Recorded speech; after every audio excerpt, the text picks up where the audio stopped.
ሰላም ጤና ይስጥልኝ ተከበራችሁ ተመልካቾቻችን ይህ በብስራት የዩቲዩብ ቻናል ወደ እናንተ የሚተላለፈው የሀገር ውስጥና የባህር ማዶ የመረጃ ሰዓታችን ነው። መረጃዎችን ወደ እናንተ ያደረስኩ ሰማሃር አለባቸው ከመላው የስቱዲዮ ባለሙያዎች ጋር አብሬያችሁ ቆይታ የማደርግ ይሆናል። በቅድሚያም ወደ ሀገር ውስጥ መረጃዎች እንለፍ። ከጎረቤት ሀገራት የሚመጡ በርካታ ታካሚዎች የሕክምና አገልግሎት እየሰጠ እንደሚገኝ የጅማ ዩኒቨርሲቲ ሕክምና ማዕከል አስታወቀ። ላለፉት ዓመታት በደቡብ ምዕራብ ኢትዮጵያ ትልቁ ሪፈራል ማዕከል በመሆን ያገለገለው ማዕከሉ በተለያዩ የሕክምና አይነቶች ለታካሚዎች አገልግሎት እየሰጠ እንደሚገኝ አስታውቋል። የሕክምና ማዕከሉ ዋና ክሊኒካል ዳይሬክተር ዶክተር ሁንዴ አህመድ ለብስራት ሬዲዮ እንደተናገሩት ይህ ግዙፍ ተቋም በቀን እስከ 1000 የሚደርሱ ተገልጋዮችን ያስተናግዳል። እንደዚሁም በአመት ከ300 ሺህ ያላነሱ ተገልጋዮችን የሚያስተናግደው ይህ ማዕከል ከዜጎች ባለፈ ከሶማሊያ፣ ከሶማሌላንድ፣ ሱዳንና ደቡብ ሱዳን ለሚመጡ ህሙማን ጭምር የተለያዩ ሕክምናዎችን እየሰጠ ይገኛል። ማዕከሉ በስፔሻሊቲና ሰብ ስፔሻሊቲ ህክምናዎች ለተገልጋዮች እየሰጠ እንደሚገኝ የተናገሩት ዶክተር ሁንዴ የካንሰር፣ የልብ ቀዶ ህክምናዎችን ጨምሮ ሌሎች ህክምናዎችን እየሰጠ እንደሚገኝ አብራርተዋል። 1000 አልጋዎች ያሉት ማዕከሉ ኢትዮጵያ ውስጥ ከሚገኙ ሆስፒታሎች በግዝፈቱ ትልቁና የመጀመሪያ መሆኑን በመግለጽ የህብረተሰቡን የጤና ፍላጎት ለማሟላት ጥራቱን የጠበቀ ህክምና በመስጠት ላይ እንደሚገኝ ዶክተር ሁንዴ ጨምረው ለጣቢያችን ገልጸዋል። በ1930 በጣሊያን ወታደሮች አማካኝነት እንደተከፈተ የሚነገርለት ይህ ማዕከል በጊዜው ራስ ደስታ ዳምጠው ሆስፒታል በሚል ይጠራ ነበር። በ1982 ጀምሮ በጅማ ዩኒቨርሲቲ ጤና ኢንስቲትዩት ስር ሆኖ እያገለገለ ይገኛል ስትል ቅድስት ደጀኔ ዘግባለች።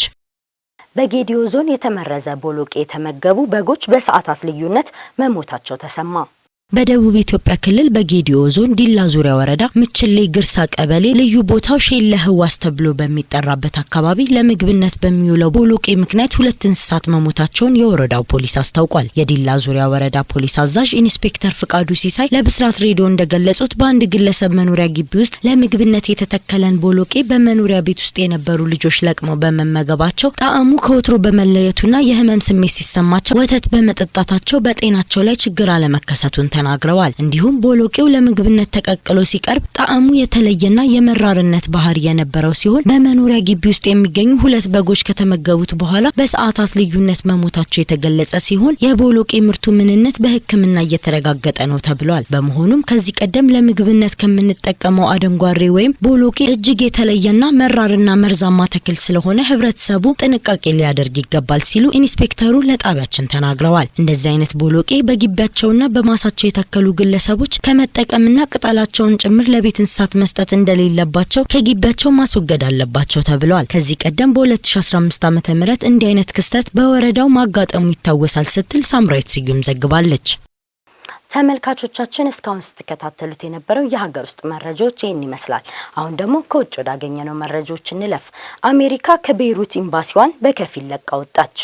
የአሜሪካ መንግስት የደህንነት ግምገማ ካደረገ በኋላ በሊባኖስ ዋና ከተማ ቤይሩት ከሚገኘው ኤምባሲ ሰራተኞች መካከል አስፈላጊ ያልሆኑትን በሙሉ ሀገሪቱን ለቀው እንዲወጡ ትዕዛዝ መስጠቱን የውጭ ጉዳይ ሚኒስቴር ባለስልጣናት ለቢቢሲ ተናገሩ። ውሳኔው የመጣው በቀጠናው ውጥረት እየጨመረ መምጣቱን ተከትሎ ሲሆን የአሜሪካው ፕሬዝዳንት ዶናልድ ትራምፕ ኢራን የኒውክሌር ፕሮግራሟን በተመለከተ ስምምነት ላይ የማትደርስ ከሆነ ወታደራዊ እርምጃ እንደሚወስዱ ዝተዋል። ኢራን ከዚህ ቀደም በአሜሪካ ጥቃት የሚፈጸምባት ከሆነ አጸፋዊ እርምጃ እንደምትወስድ ገልጻለች። በመካከለኛው ምስራቅ የሚገኙ የአሜሪካ የጦር ሰፈሮችና ጣቢያዎች ኢላማ ሊሆኑ እንደሚችሉ ይገመታል። ይህ በእንዲህ እንዳለ የአሜሪካ የውጭ ጉዳይ ሚኒስትር ማርኮ ሩቢዮ እስራኤልን ለመጎብኘት የያዙትን እቅድ ያለምንም ምክንያት አራዝመዋል። አንድ የአሜሪካ የውጭ ጉዳይ ሚኒስትር ከፍተኛ ባለስልጣን የደህንነት ከባቢውን እንፈትሻለን፣ እናም ሰሞነኛ ፍተሻችን መሰረት አድርገን አስፈላጊ በሆኑ ሰራተኞች ብቻ ዱካችንን መገደብ በጣም አስፈላጊ መሆኑን ደርሰንበታል ብለዋል። ኤምባሲው ስራውን እንደሚቀጥል የጠቆሙ ባለስልጣኑ የሰራተኞችን ደህንነት ለመጠበቅ ሲባል የተወሰደ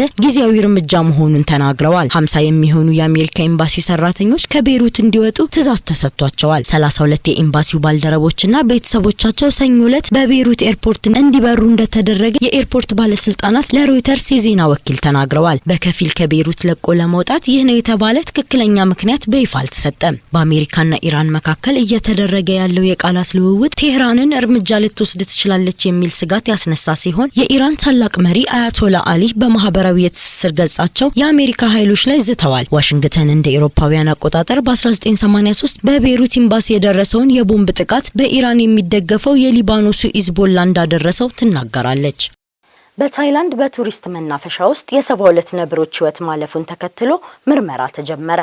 በሰሜናዊ ታይላንድ በምትገኘው ቺያንግ ማይ ከተማ ውስጥ ባለስልጣናት በዚህ ወር በታዋቂ የቱሪስት መስህብ ውስጥ በደርዘን የሚቆጠሩ ነብሮች መሞታቸውን ተከትሎ ጉዳዩን በማጣራት ላይ ይገኛሉ። 72 ነብሮች ከ2 ሳምንት ባላነሰ ጊዜ ውስጥ ታይገር ኪንግደም ቺያንግ ማይ በተባለ መናፈሻ ውስጥ ከ2 ሳምንት ባላነሰ ጊዜ ውስጥ ህይወታቸው አልፏል። የአካባቢው የእንስሳት እርባታ ክፍል ከነብሮቹ የተወሰዱ ናሙናዎች የውሻ ቫይረስን ቢያሳዩም ባለስልጣናቱ ወረርሽኙ እንዴት እንደተከሰተ አላረጋገጡም። ባለስልጣናቱ ዛሬ ማክሰኞ ጉዳዩ ላይ በሰጡት ጋዜጣዊ መግለጫ የቫይረሱን ስርጭት መግታት ችለናል፣ ነብሮቹም እየሞቱ እንዳልሆነ ተናግረዋል። አንድም ሰው በቫይረሱ አልተያዘም ሲሉ አክለዋል። የነብሮቹ አስከሬን ሁሉም የተቀበረ ሲሆን በጠና የታመሙ ነብሮች እንዲታከሙ ምክረ ሀሳብ ቀርቧል ሲሉ ባለስልጣናቱ አክለዋል። ትላልቆቹ ድመቶች የሚባሉት በታይገር ኪንግደም ቺያንግ ማይ ተቋም ውስጥ ከሚኖሩት ከ240 በላይ ነብሮች መካከል እንደነበሩ የሀገር ውስጥ መገናኛ ብዙሃን ዘግበዋል። የዱር አራዊት ወዳጆች ፋውንዴሽን ታይላንድ ባወጣው መግለጫ የነብሮቹ ሞት የተያዙ የዱር እንስሳት ተቋማት ለተላላፊ በሽታ ተጋላጭነታቸውን አጋልጧል ብሏል። ቱሪስቶች ከነዚህ መስህቦች ቢርቁ እንዲህ ያሉ አደጋዎች የመከሰት እድላቸው በጣም አናሳ ይሆናል ሲሉ የዱር አራዊት ወዳጆች ተናግረዋል።